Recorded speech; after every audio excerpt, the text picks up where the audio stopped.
Bonjour à toutes et à tous, c'est Valérie de la Passerelle Littéraire. Je suis très heureuse de vous retrouver aujourd'hui pour une nouvelle chronique en vidéo. Et cette chronique est également écrite sur le site de la Passerelle Littéraire. Je vous mets le lien en description tout en bas sous la vidéo. Donc, il s'agit du livre La création retrouvée, l'écologie selon Saint François de frère Éric Bidot aux éditions de l'Emmanuel. Et pareil, juste en dessous de cette vidéo, dans la description, vous retrouverez un lien qui vous mènera directement chez l'éditeur pour vous procurer le livre. Donc, comme je vous le disais, la chronique est écrite sur la Passerelle Littéraire. Je vous ai recopié quelques petites anecdotes, quelques petits passages, il y en a 3. Et là maintenant, en vidéo, je vais vous lire quelques passages du chapitre suivant, des passages qui m'ont marqué. Alors le premier, il concerne la création paternelle. Allez, on y va. Dans les pages précédentes, nous avons découvert le cantique de Frère Soleil qui donne le ton des relations que François entretenait avec le créé. Sa suite de Jésus crucifié, confirmée par les stigmates, la conduit à la louange avec la création en relation de fraternité et de maternité, revivifiée par le pardon et la paix. La louange est filiale car elle est tout entière exprimée par le Fils unique. Voyons maintenant comment dans les moments ordinaires de la vie de Saint François a vécu cette manière d'être en relation. Alors là, nous arrivons au chapitre numéro 7.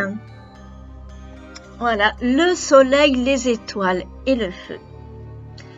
Loué sois-tu, mon Seigneur, avec toutes tes créatures, spécialement Messire le frère Soleil, lequel est jour, et tu nous illumines par lui. Et lui, il est beau et rayonnant avec grande splendeur. De toi, très haut, il porte signification. Loué sois-tu, mon Seigneur, par sœur lune et les étoiles. Dans le ciel, tu les as formées claires et précieuses et belles. Le matin, au lever du soleil, tout homme devrait louer Dieu qui l'a créé, car par lui de jour, les yeux sont éclairés. Le soir, à la tombée de la nuit, tout homme devrait louer Dieu pour cette autre créature qu'est Frère Feu, car par lui, de nuit, nos yeux sont éclairés.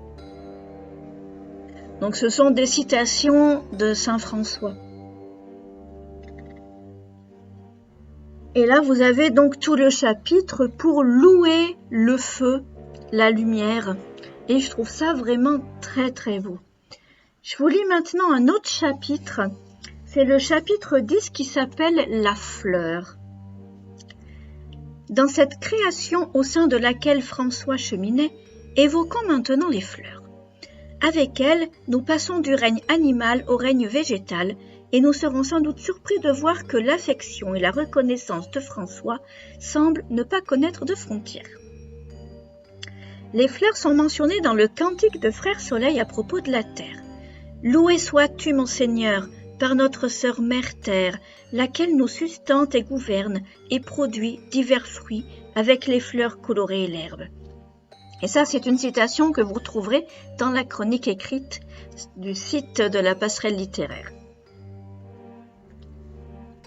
Et pareil que pour le feu, nous allons retrouver dans ce chapitre une magnifique louange pour les fleurs et promis, quand vous allez sortir de chez vous, vous ne verrez plus les fleurs comme avant. Et ma dernière lecture, c'est la conclusion que je trouve très très belle. Lors du confinement du printemps 2020, un prêtre du diocèse de Coutances choisit de publier des photos et des écrits qui, tout en faisant de nombreuses références à la vie pratique et à la culture populaire, constituaient aussi des invitations à se nourrir de la parole de Dieu. À travers ces photos, il ne s'agissait pas de rechercher la beauté pour elle-même, mais de se demander ce qu'elle invite à vivre comme lien, comme relation. Ces quelques mots simples de notre actualité rejoignent la démarche de François d'Assise et ce que nous appelons aujourd'hui l'écologie, à savoir une science qui étudie les interactions des êtres vivants entre eux et avec leur milieu, comme l'affirme Wikipédia.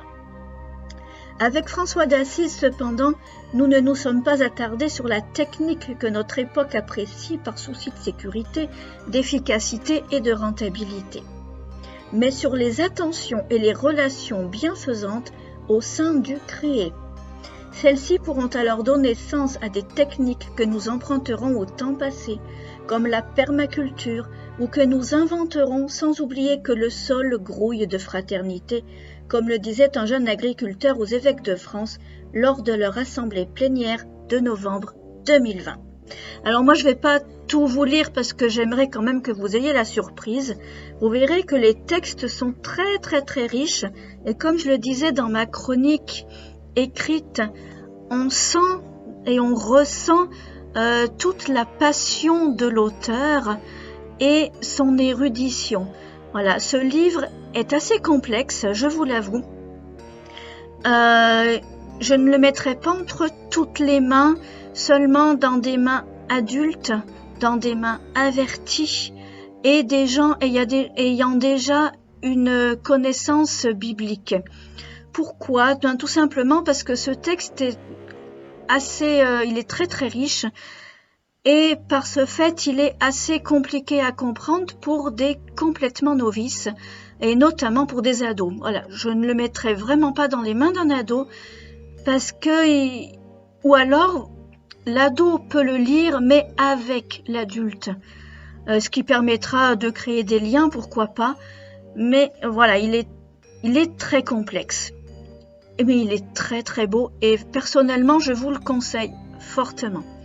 Voilà, donc la création retrouvée, l'écologie selon Saint François, et nous sommes bien avec Saint François d'Assise, je tiens à le préciser, aux éditions de l'Emmanuel, de frère Éric Bidot.